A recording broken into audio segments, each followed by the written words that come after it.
How you doing? Good. How you doing? Good. We talked about it. Uh-oh. But you wind up with sepsis when you vaccinated. No. Might need a lesson sheet. Might need a sheet. Wow. Gee. Thanks. Is that who everybody's sick today? We'll start in about 30 seconds, so if you did not get a handout, please grab one in the rack in the back of the room. I've got one. Oh, Richard has some right here, if you need one. Go. Go. I had one, but I gave it away.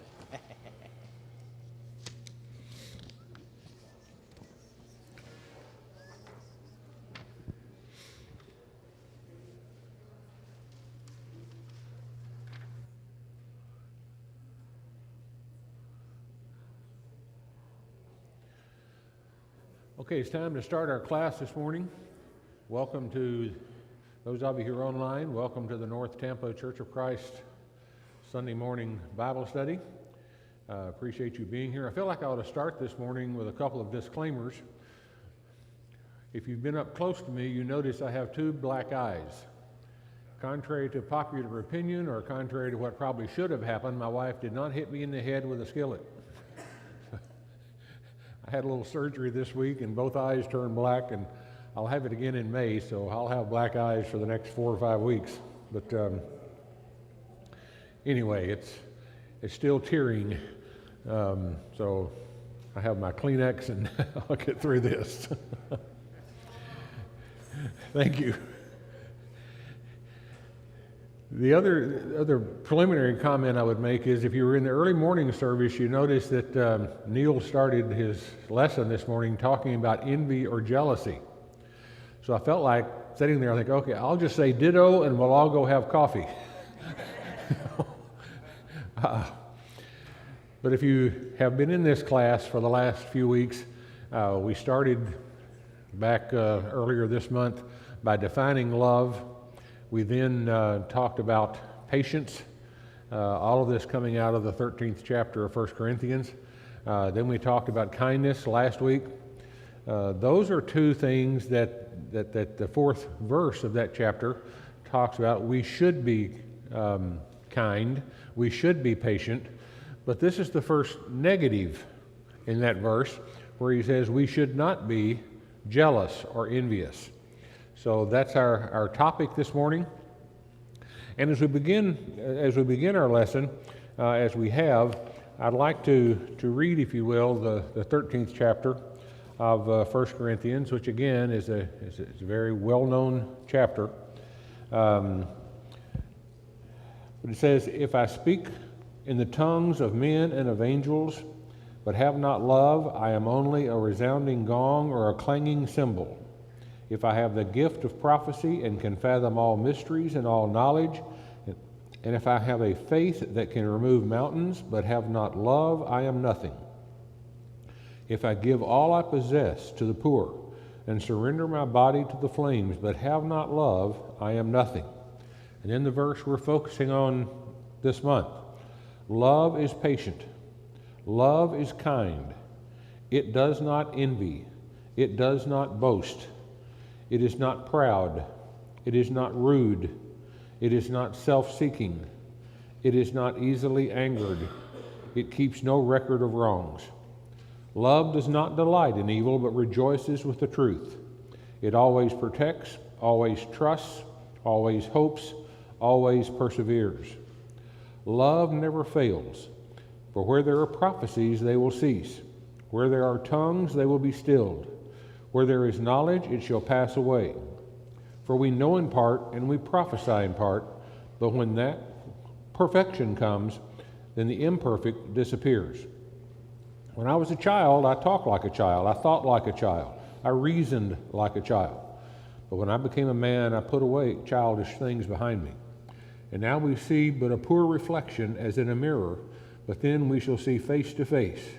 Now I know in part, then I shall know fully, even as I fully am known. And now these three remain, faith, hope, and love. but the greatest of these is love. So our conversation this morning for the next few minutes is going to have to do with the latter part of that 4th verse, where it talks about love is not envious or jealous. So when you think about envy and jealousy, I'd like for each of us to ask ourselves the question, am I a jealous or envious person? You know, I remember when I was in high school, you know, when I fell in love for the first 14 or 15 times, you know, you fell in love with somebody, and I remember when even in elementary school, you sent the little notes around, do you like me, and had the little box where you could check yes and no, and if the little girl checked yes, that was your day. And then, of course, she got one from a guy on the other side of her, and she checked yes on that one too, and I didn't even have any idea about that. So, you know, love was fleeting, if you will, at that age. But still, the feelings were there. And so you would have a girlfriend. I would have a girlfriend, and I'd see some other guy talking to her at a ball game or after class or between classes, and I'd get jealous. I'd have this feeling inside me of, why is that person doing that? And you know, I don't think I ever got to this point, but there were times when guys would have fights. You were talking to my girlfriend. Well, that's as a result of envy or jealousy.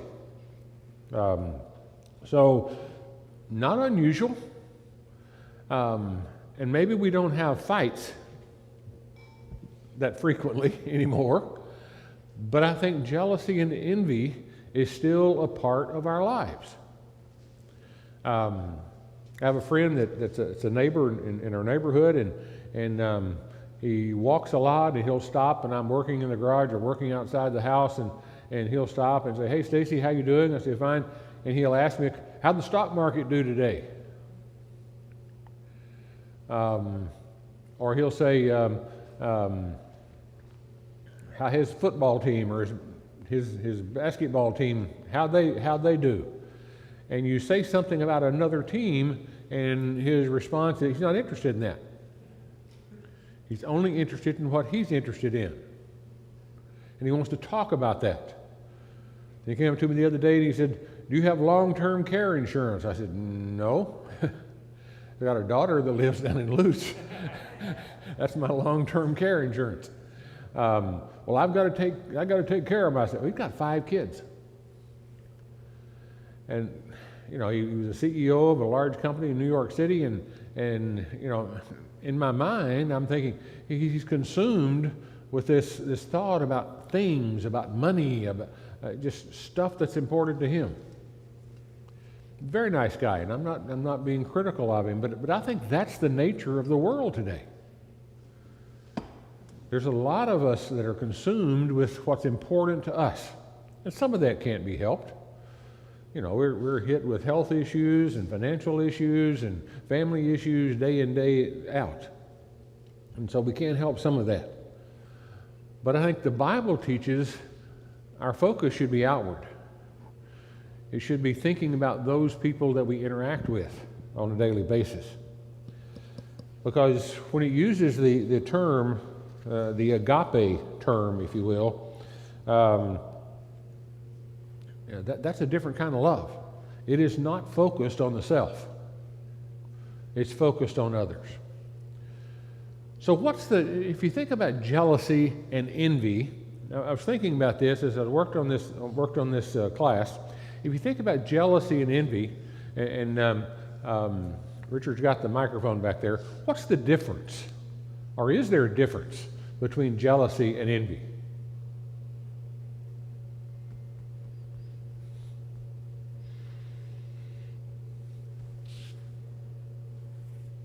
Okay, got it.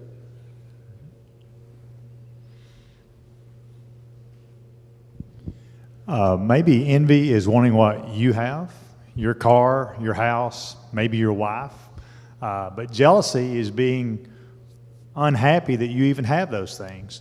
And that's a really bad feeling to have towards your neighbor. We had friends back when we were early married and everybody was buying their first home and things, and we had friends who came over and said something derogatory to my wife's decorating, and she's never forgotten that today. And they had a brand new home, a beautiful decorator, but she seemed jealous that we had a new home, and it was a nice home to us, and their home was nicer than our home. So she had no reason, in my opinion, to be jealous, but she was just that kind of person, and that's a very unfortunate passion to have. All right. Any other thoughts? But jealousy and envy in the very back. Right, very back. Then we got. All right. I feel like the difference between jealousy and envy is the article of possession. So, like, envy is when you're upset that somebody has something that you don't have, and jealousy is when you're upset that somebody is taking something that you think is yours. So, like, when you're younger and you have a girlfriend and somebody's talking to your girlfriend and you don't like that, you're jealous, right? But when somebody has a new car and you want that car, you're envious. Yeah. Okay. Any comments? Paul's got some comment over here.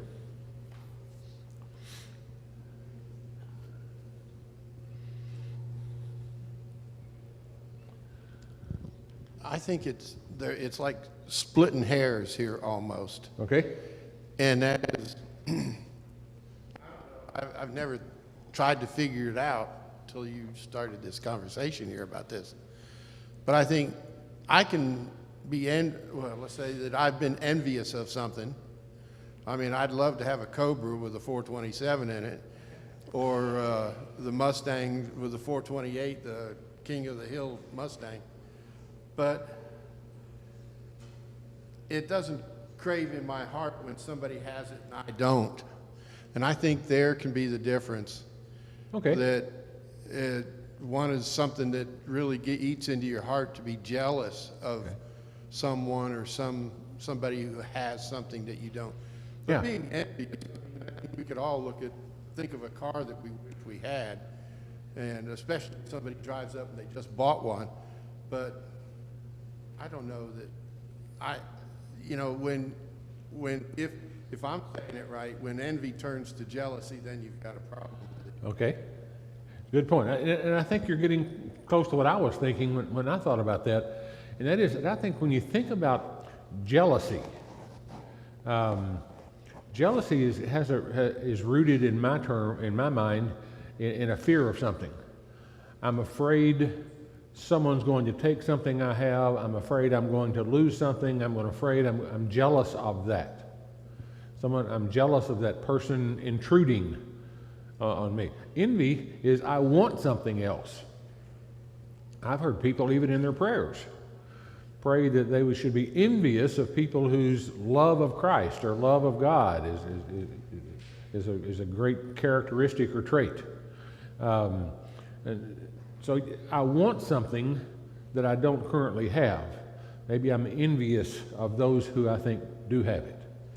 Jealousy is fear. Now there are many biblical examples. This is your Bible test for the day. Let's look at a number of scriptures where jealousy is talked about in the Bible, and we'll see if somebody can tell us these stories. So the first one we're looking at is Genesis, the 37th chapter, the 8th verse, and it's a story of Joseph's brothers. What was jealousy all about in that story? What was that story about? Over here. This is Joseph's coat Uh-huh. of many colors. Is that the story? Yes. Yeah, he had a coat of many colors, and his brothers were jealous of it. Okay. If I'm remembering the story right. Okay. Right behind you, Richard Ray has. They were jealous because their father had that coat made, especially for Joseph, and showing more love to Joseph in their minds than them. And that was the jealousy that led them to what they did. So do you see families that have children where one seems to be the most favored child? Go ahead, Rob. I just did a quick Google definition search, and it's funny that with jealousy, they use envy to define Yeah, they do. jealousy. Yes. So it seems to me like envy is worse than jealousy. And if you look up envy, they'll use jealousy as a defining term of. So they use it. The words are almost used simultaneously. So you may be right. It's like splitting hairs. But in the story of Joseph and his coat of many colors, that was one example of where his father showed him favoritism, and his brothers were jealous or envious of the treatment that he had received. And so what they do? Threw him in a well, sold him off to the Egyptians. It came back to haunt them a little later, didn't it? in a few years after that. Okay, in 1 Corinthians, the 3rd chapter, the 3rd and 4th verses there.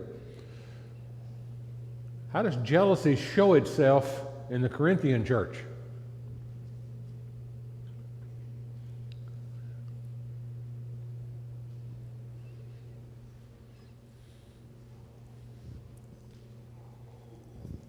Who brought me to Christ, who I believe in, who I think is the best teacher, that's my camp. So he's saying, I'm of Apollos, I'm of Paul. It's such worldly thinking. And it's interesting that envy and jealousy comes from that. The Greek word really means zealous, really zeal, like passionate about this thing. Okay. And they passion took over for what was most important, which they should have been passionate about the gospel. Instead, they were passionate about someone else that brought them the gospel.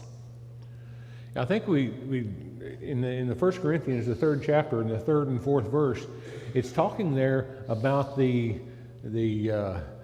gifts that these people have. And they were envious of the fact that this person had one gift and this person had another gift, and other congregations had different gifts. And envy or jealousy reared its ugly head in the strife between the churches in Corinthians, in the church at Corinth, because some people were able to do some things and some people were able to do others. So it's a interesting example of where this whole concept kind of rears its head. Here's another one back in the Old Testament again, in Genesis, the 30th chapter, the 30th chapter in the first verse there, or first few verses there, the story of Rachel and Leah. How did jealousy play out there?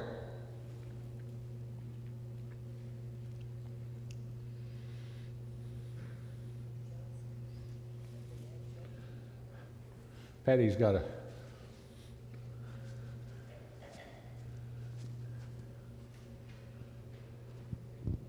Well, Rachel was jealous that Leah had children by her husband, and she didn't. But she didn't have any reason to be jealous, did she? I mean, in essence, what was going to happen?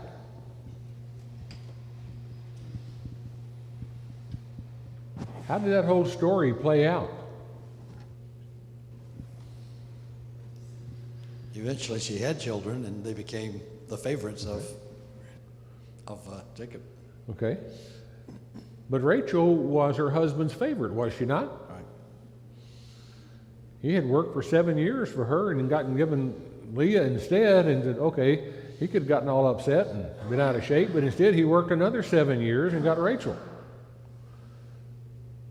Seems to me pretty dedicated. Proved his love for Rachel. But yet she was jealous of Leah because Leah had the children. So again, kind of rears its head. 1 Samuel, the 18th chapter. King Saul. How was Saul? How did the jealousy play out in that story?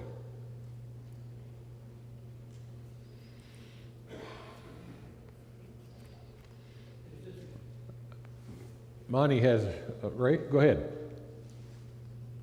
It was just a question. This is the one where he was jealous of David's triumphs and all the people shouting about, Saul killed so many, but David killed so much more. Is this the same story? Saul's killed his thousands and David's has killed his 10,000s. Yeah. Monty had a comment. I think it's interesting and very human that King Saul was threatened by David's popularity, by the fact that David seemed to be a better person than Saul was, and so there was this feeling of inferiority, I think, on the part of Saul, and he didn't know what to do about it. And the more he tried to do something, as my one son used to say, the worser it got. And so there was this negative feeling he had. And in looking at that story, I don't think it had to be that way.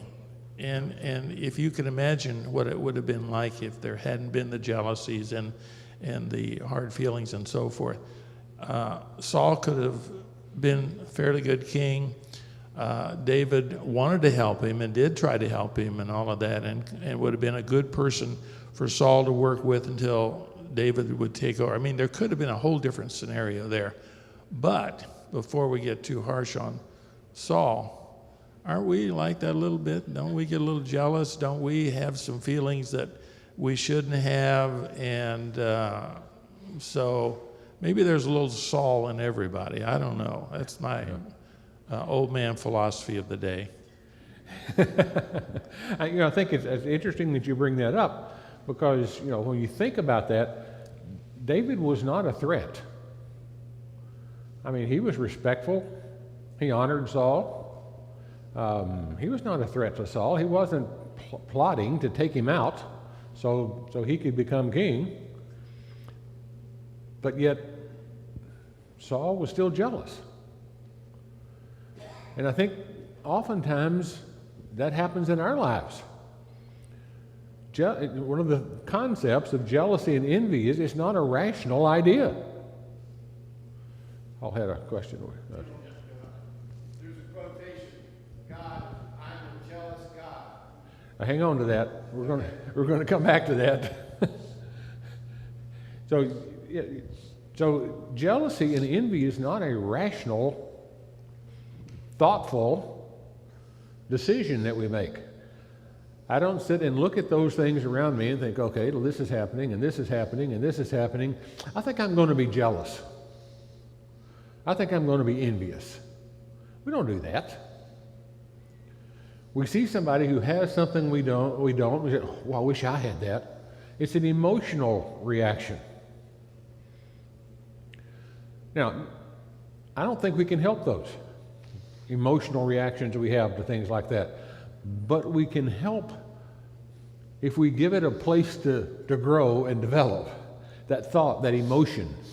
If we give that, if we water it and we feed it and we cause it to grow and create some sort of thought that I have that's a negative about a person or about a situation, and causing me to act in ways that maybe later on I wish I hadn't done that.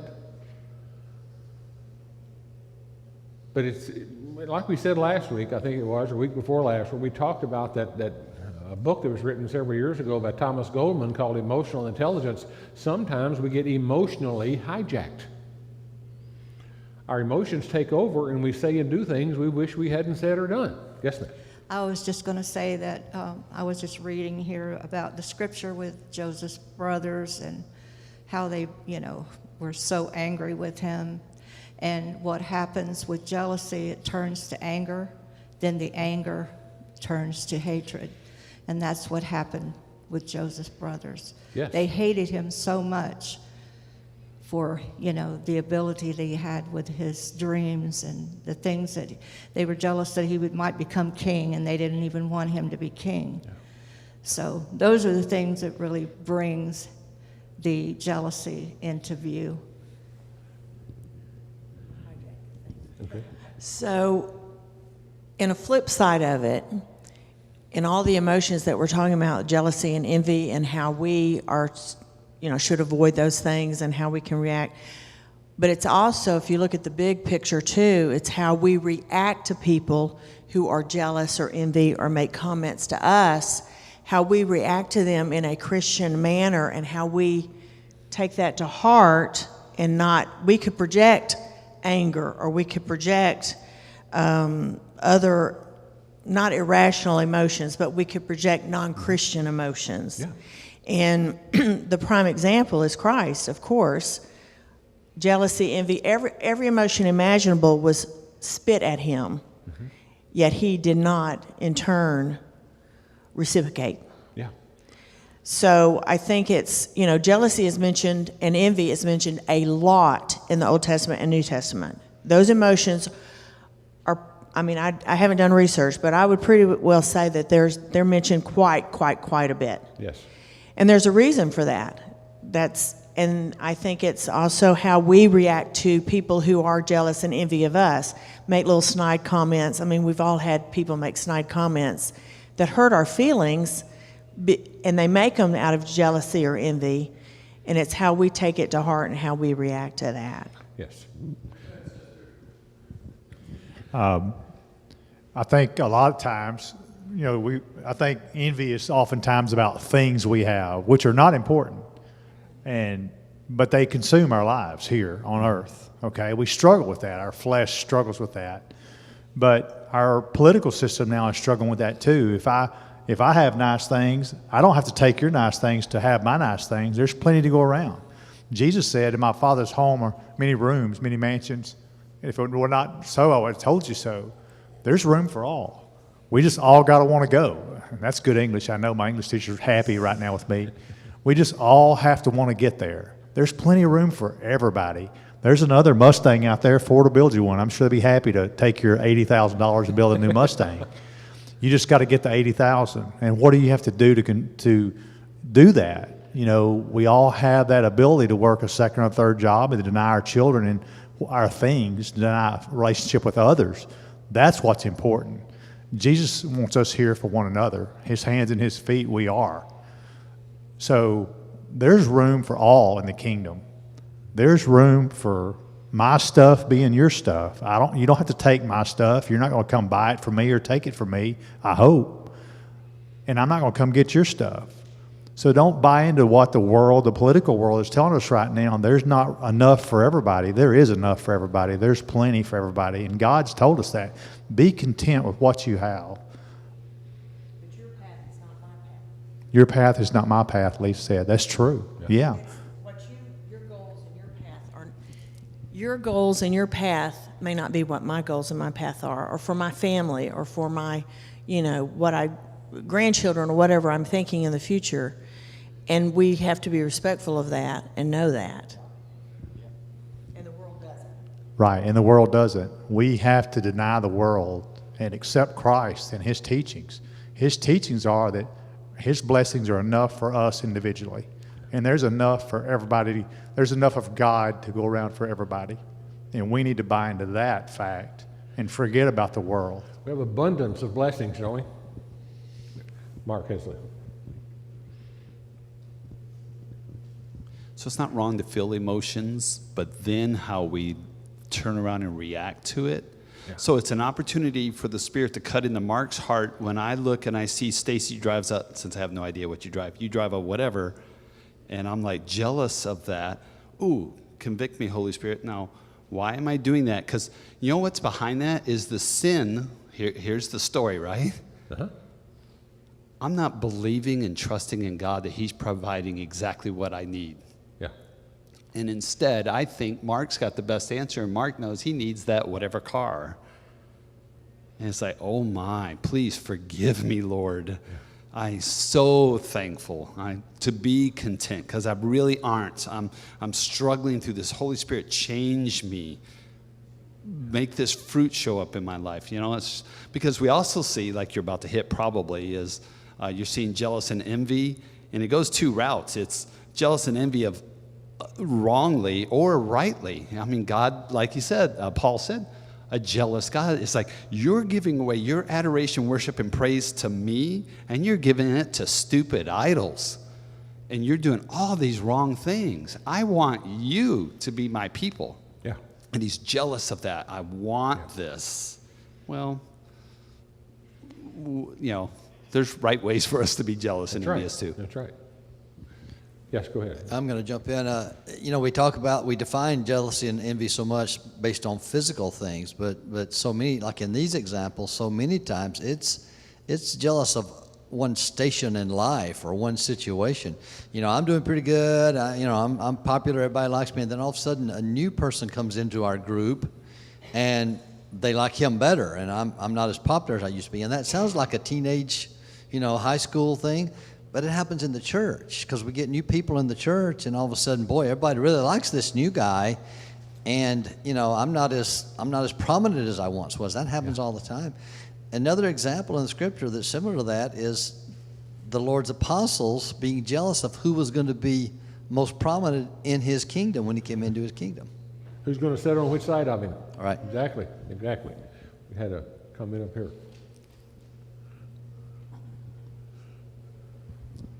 Okay, so without breaking into a testimony, Neil said a while back here, not too long ago, in one of his sermons about how he wants less things. So since I personally have put God first in my life, I have collectibles and things that I've kept around, but they seem less important to me now. They really do.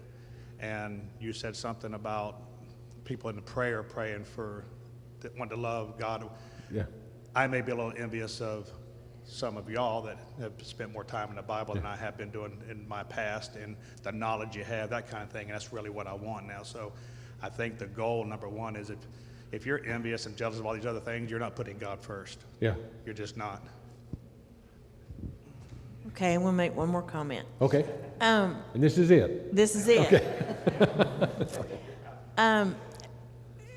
There is nothing wrong with having material goods. It's how we approach getting those material goods. And I think everybody would agree with that.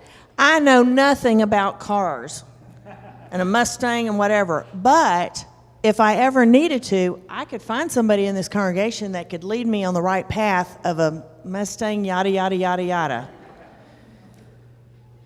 There's nothing wrong with material goods. I admire people that have, I'm collectible too. I got junk everywhere. My son says when we go, he's going to sell them in a garage sale. What's the fastest way he can sell them? But it's how we approach getting those goods. What are you willing to do to get that? To get those. You talked about multiple jobs. But there's nothing wrong with that as long as you're not neglecting the Lord's work or your family and what you mentioned. There's just nothing wrong with that. It's all about the attitude and the spirit and the giving and things like that, and sharing your knowledge of whatever your passion is. Like I said, I am not embarrassed at all to say I know nothing about blah, blah, blah and cars and whatever. But I'll go to people and say, okay, this is my situation. Help us find a car. Tell us the path we need to take to do whatever. And I hope people know that they could come to me or our family and do the same thing and say, we don't know about this. Do you know about this? Yeah. So I think it's all about what we talk about. It's about how we categorize our material goods, and we have the attitude of knowing it can't go with us. It's not going, like you said, the U-Haul's not going with us to heaven, with the material goods, and know that that's not the number one thing and priority in our life. Exactly. It's kind of a preview of the lesson that you're going to hear from Neil this morning, but you're going to hear a lesson about stuff. And when I hear that word, I always remember, some of you, and this is not a very positive thing to remember, but I remember George Carlin, the comedian, had a nasty mouth on him. But he had some funny things to say. And one of the skits that he did was about a person's stuff and how we accumulate so much stuff. And we go on vacation, we pack up our stuff, and we go on vacation. And then if we are in that vacation and we're going to take a little one-day trip out to somewhere else, we kind of leave our headquarters behind and we take a little less stuff, but we go to take our stuff, but we protect our stuff. What are we willing to do to protect our stuff? What are we willing to do to protect the image that we have of ourselves? If I feel good about me, that's fine. And I should feel good about me because I'm creating God's image. That doesn't, but I tend to have a jealousy or an envy of other people. Well, what am I willing to do to feel better about that? Do I mistreat them? Do I say things bad about them? Do I act in ways which is not Christ-like to feel better about myself? That's just the opposite of what we ought to be trying to do. Ray, go ahead. Just a quick, is it on? Yeah, okay, just a quick note. Jealousy in the world has caused murders and everything, all the stuff you say on the news. What is it? They're jealous, they want, they get it, they, all the emotions that they do. It is a worldly thing, and it should not be in a Christian's life to that degree. Yeah. Yep, exactly. So, Paul mentioned earlier the God's name is declared to be jealous. Got a comment? Go ahead. Yeah, just real quick. A lot of times it's a perspective thing. When you look and you see like, oh, that nice house, or they have a nice house, nice car. If you stop and turn around and look behind you, you realize that you are actually in a very nice house and have a very nice car compared to the person that's homeless on the street or having to live in squalor in a trailer they can only afford to rent that's overpriced, and they're having to walk to work, and yet you're driving around in a car that's only $30,000, but yet they're riding on a $10 bicycle. Yeah. I can't afford the Mustang. I love Mustangs too, but it's I'm still riding around in a truck that's a nice truck, has air conditioning. I can roll the windows up. Yeah, I think when jealousy and envy is taking over your thought process, when you see something you want and you do whatever necessary to get there, and then when you get there, you think that's going to be the end-all, do-all, but now you're looking for something else out there that's a little better than what I've got now. I'm just saying, every now and again, we need to do a self-check, Exactly. do a reset, look Yes. around and realize, hey, you know what, my station in life is actually pretty darn good, and then say, what can I do to help the person behind me? So I have a question for you, then we're running out of time. I have about 5 or 6 minutes left here. A question that came up when I started looking at the word study. The Hebrew word found in Exodus, the 34th chapter, the 14th verse, is God's name is declared to be jealous. And that means jealous or angry. So why was it okay for God to be jealous, but it's not okay for us to be jealous? And I'm truly asking a question here. I studied that and looked at that as many verses as I could and read about it in commentaries, and I didn't find a good answer. I would say because human jealousy is based on self-serving and personal desires, as opposed to God, who wants the best for us. Yeah. Yeah. What'd you say? He's the one and only God, so Yeah. he wants us to serve him and him alone because there are no other gods. And Yeah. it's us by human nature to not be, we kind of seek out other things and get distracted. Yeah, there's no things that we can give him that he needs. He doesn't look at any of our possessions and want them. I mean, they're already his. And so when you talk about a righteous jealousy, it's kind of like a righteous indignation. So if I'm indignant, that's probably not a good thing. But God can be indignant, or there can be a righteous indignation or righteous jealousy. It says he wants our love. He wants our focus. He wants our life to be about him. If you look at the Greek word that's found in 1 Corinthians 13:4, which is what we talked about, that has many meanings throughout the New Testament. It's to be ardently devoted to, make a show of affection or devotion, Galatians 4:17. To desire earnestly, aspire eagerly after in 1 Corinthians 12. To be fervent, to be jealous in Revelation 3:19. Having warm regard or devotion for something, Galatians 4:18. So the Greek word that is translated as jealousy or envy is used numerous times throughout the New Testament and has a variety of meanings associated with it. In your handout, I looked up a psychologist who wrote an article on jealousy, and in his article he listed reasons people are jealous. And I think this is probably just the beginning. But I think there were 17 of these things, 16, 17 of these things of why people are jealous. Because they believe you're successful without trying. You're not afraid of failure, and they are. They're afraid of failure. You seem to be more resilient than they are. Even you're humble and you're kind, and they're jealous of that. They're envious of that. You may be good looking or attractive. You know, that people are jealous of that. Your family closeness. You're the best at what you do, the talent you have. Richard, we were talking about we're jealous not necessarily about things sometimes. You're exactly right, because we're jealous of other people's talent. They're good at something. They're better at something than you are. I was jealous of people who had better basketball skills than I did when I was playing in college. Of course, the older I get, the better I was. If you think about that these days, Monty can vouch for that. And Sandy, they watched it a few times. But being an inspiration to somebody else, I'm jealous of the fact that I'm not.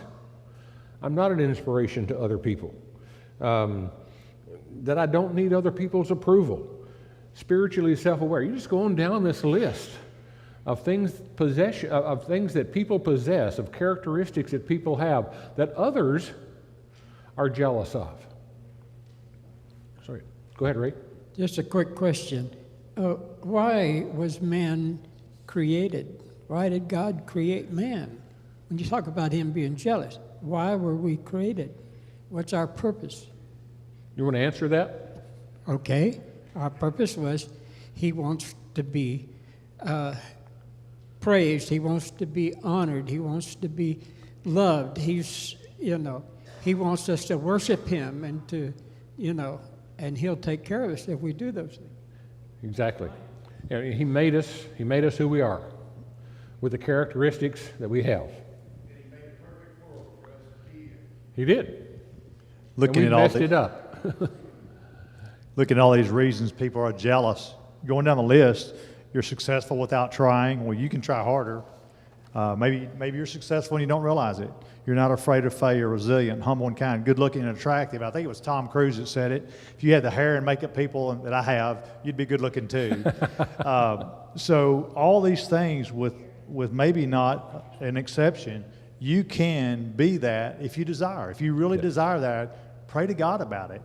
Be like that person. If you want to be like somebody, get to know that person. If I want to be like Stacy is, I need to get to know Stacy, and you'll be happy to share with me, I'm sure, how you've been successful and what you've done in your life to help you be there. And the biggest part of that is God. God's put you, it's your position in life to do what you do. Not anybody else is Stacy or Brent.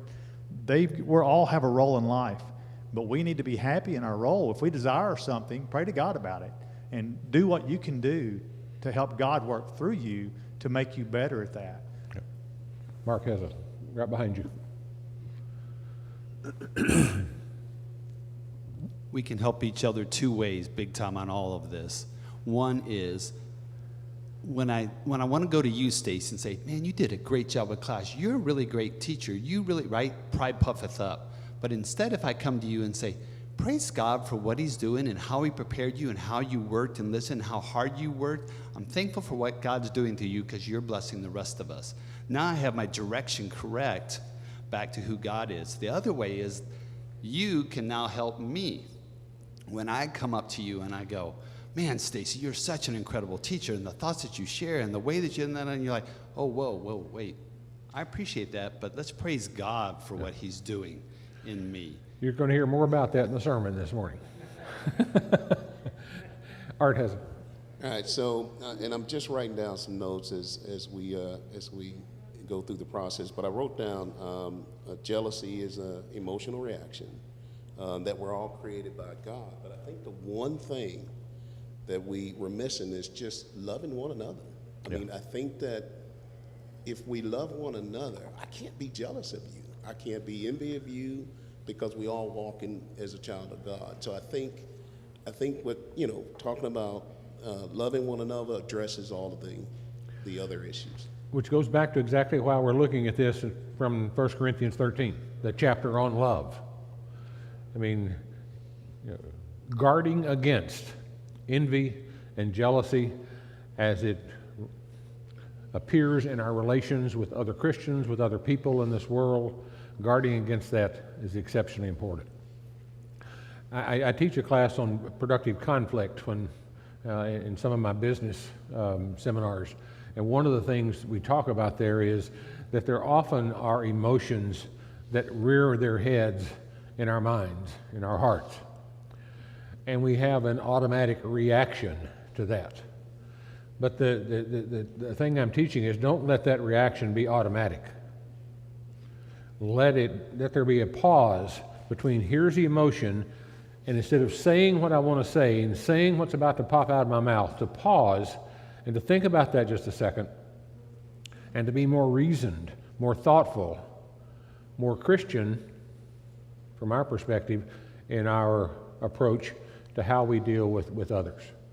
So we didn't get through this. We could talk about the story of Matthew, the jealousy that was there when he was eating with the publicans and the sinners. But to kind of conclude this, if you go to the very last slide, I was going to say, God help me not to be jealous because of what others are or possess. That's the thought that should permeate our thinking as we go throughout this week. To think about when jealousy or envy rears its head, to have that pause, to reflect about the blessings that we have, and how it's much more important for us to be able to serve and to give and to provide than it is to get and to gather. So thank you for your time. We're out of time. I'm 2 minutes over, so I appreciate it. I'll see you back again in about 3 weeks. I think Jan's got the next couple weeks.